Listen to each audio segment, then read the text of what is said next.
Hello and welcome to today's live in the Get Unstuck series. Unfortunately, my dog just started barking because someone's knocking next door, but I'm hoping she's going to quieten down. So you're very welcome here today in the Get Unstuck series. I'm Sarah Archer. I'm a career and leadership coach, and I work with female leaders to create the career success that is right for them. And that's either through advancement to get the next role, or it's through having more impact and influence in their existing role.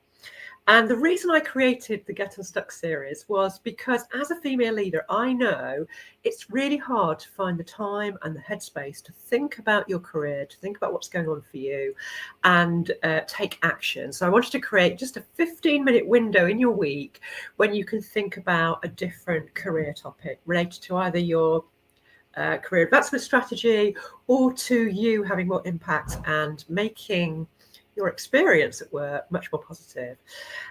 So they're always very practical sessions, lots of tips, techniques, things you can action straight away. And as always, you can message me directly if you want to have some coaching support around any of the issues that I cover in the sessions, which are also available to watch on replay. You can find them on my profile, on my LinkedIn profile, or my YouTube channel, Career Tree Coaching. So let's start with today's session, and it's all about how to stop worrying at work, because we've all had those times in our careers where we just have that dread on a Sunday night. We're just not looking forward to Monday mornings, or we're just kind of worrying and ruminating, thinking about things that have happened or conversations that we've had. All those times when we just feel under incredible scrutiny as a leader in terms of what we're doing and how we're doing it. And also that just causes that sense of anxiety, which can affect our sleep. It can impact the quality of our life, the quality of our enjoyment at work. And obviously there are lots of causes as a leader of why you might be at the moment feeling a bit anxious or kind of starting to worry about things at work. That can be high workloads, not having that time to kind of really kind of think and reflect and make changes that you need to, because you're just on the go the whole time. It might be very complex problems that you're having to deal with. Maybe some of them you haven't tackled before, they're new to you. Could be challenging relationships either within the organization or outside of the organization. Could be that you've got particular targets or business goals that you're trying to meet that are creating anxiety or worrying you.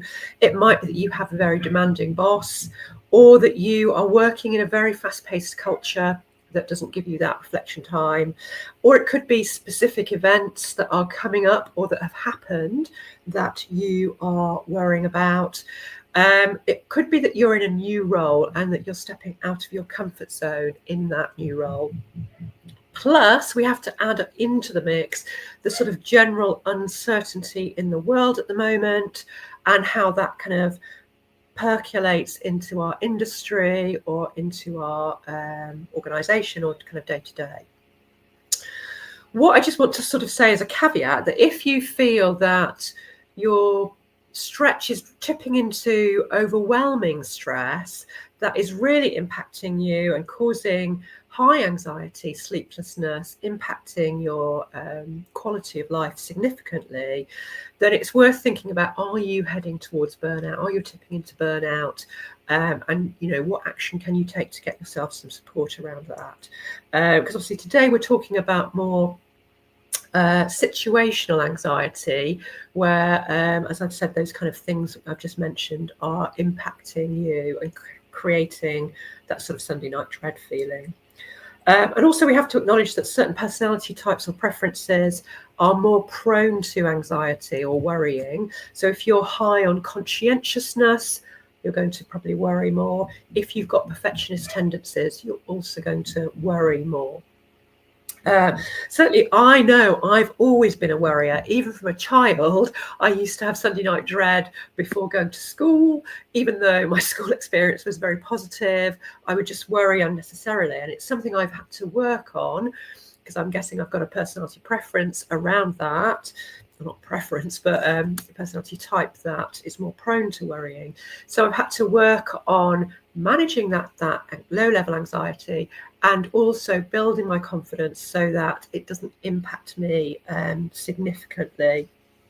And obviously, some of the things I'm going to share today are things that I have used myself.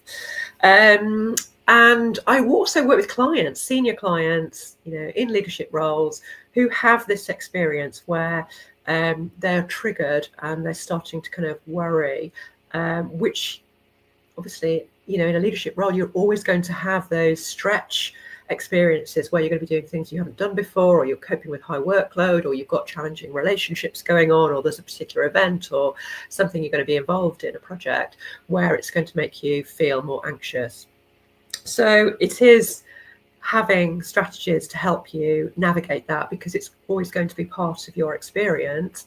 And someone that I'm working with at the moment, they're in a new leadership role. They've been in that role for about 8 to 9 months, and it is a big step out of their comfort zone. It's probably like 2 or 3 steps out of their comfort zone.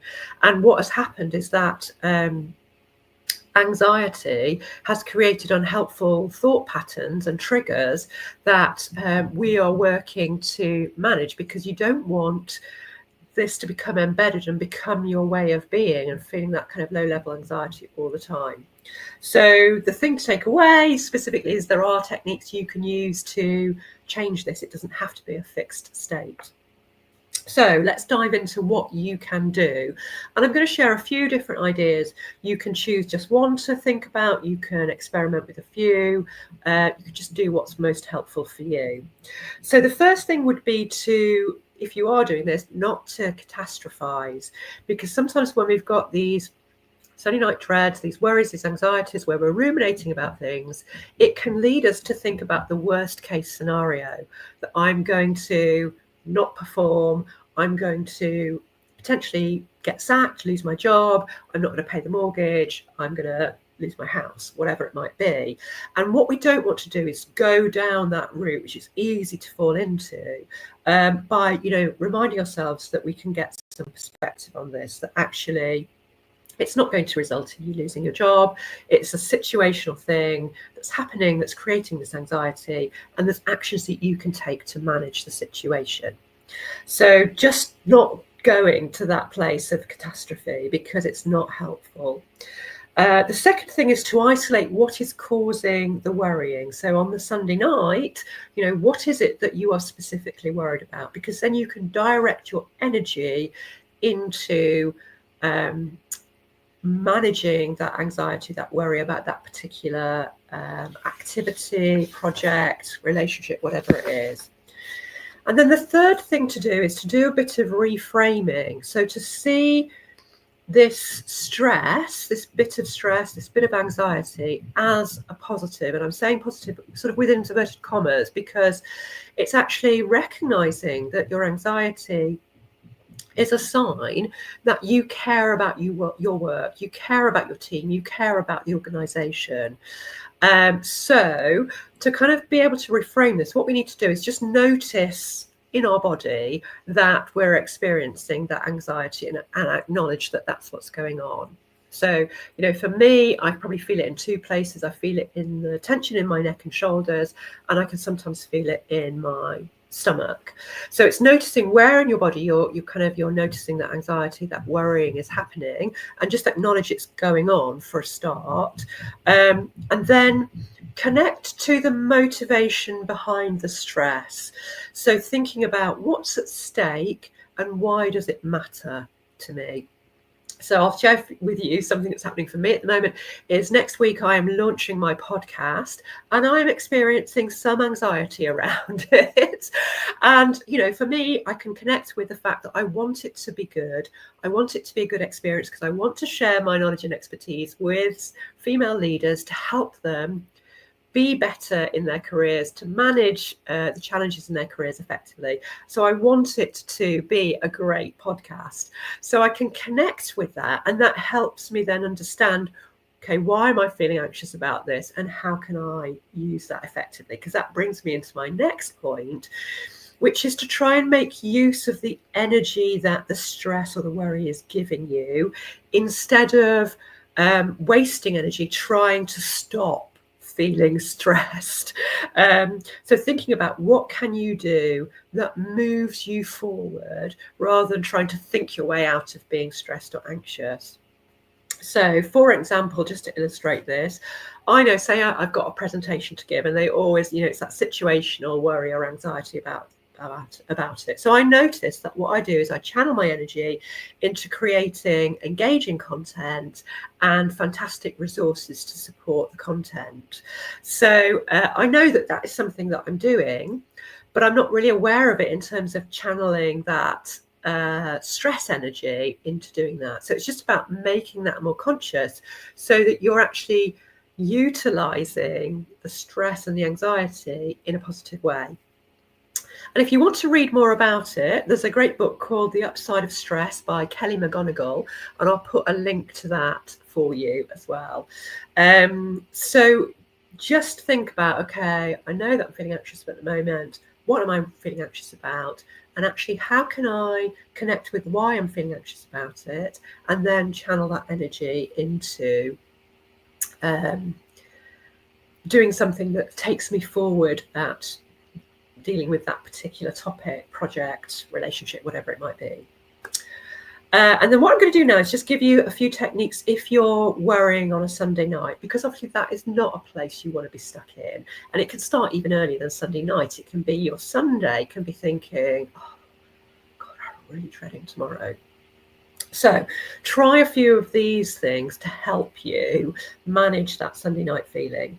So the first thing to do, and all of these are very simple and you will know about them already, I'm just kind of bringing them more into your awareness. The first thing to do is to make a to-do list, because the act of writing down uncompleted tasks decreases cognitive arousal, so stops you thinking about it all the time. It decreases rumination and worry, so it stops it going round and round and round in your head. So just make a list of everything you've got to do that you're concerned about, you're worried about. You can even allocate a time slot to them, so you can think, okay, Monday morning I know I'm going to deal with ABC because that's the top things I know I've got to deal with, and then Monday afternoon I'm going to deal with XYZ. So you can reassure yourself that you've got a bit of a plan, and it can just get it out of your head. The second thing to do is kind of similar, but it's to start keeping a journal, because writing down your thoughts and feelings rather than just thinking about them helps you to process emotion and then reduces stress and anxiety. So it gives you some perspective and it gets it out of your head. It stops it circulating again, kind of round and round and round. Now, lots of people find journaling really useful, and it might be that you already journal and you can just maybe start journaling specifically about your kind of work worries. If you haven't journaled before, or you're not sure if it'll work for you, give it a try. You can sometimes find it helpful to set a timer to say, okay, I'm going to set 10 minutes. I'm just going to write whatever's in my head. And then it just stops you thinking for half an hour, what am I going to write about? You just set your timer and just going to get it out. The third thing to do, which is a great practice, whatever you're doing, is to be compassionate to yourself. Because sometimes if we've got to worry, we kind of beat ourselves up. We think, I'm a leader, I should be able to cope with this. Why am I worrying about it? I don't want to spend my time worrying about it. And you just kind of beat yourself up about the fact that you're worrying.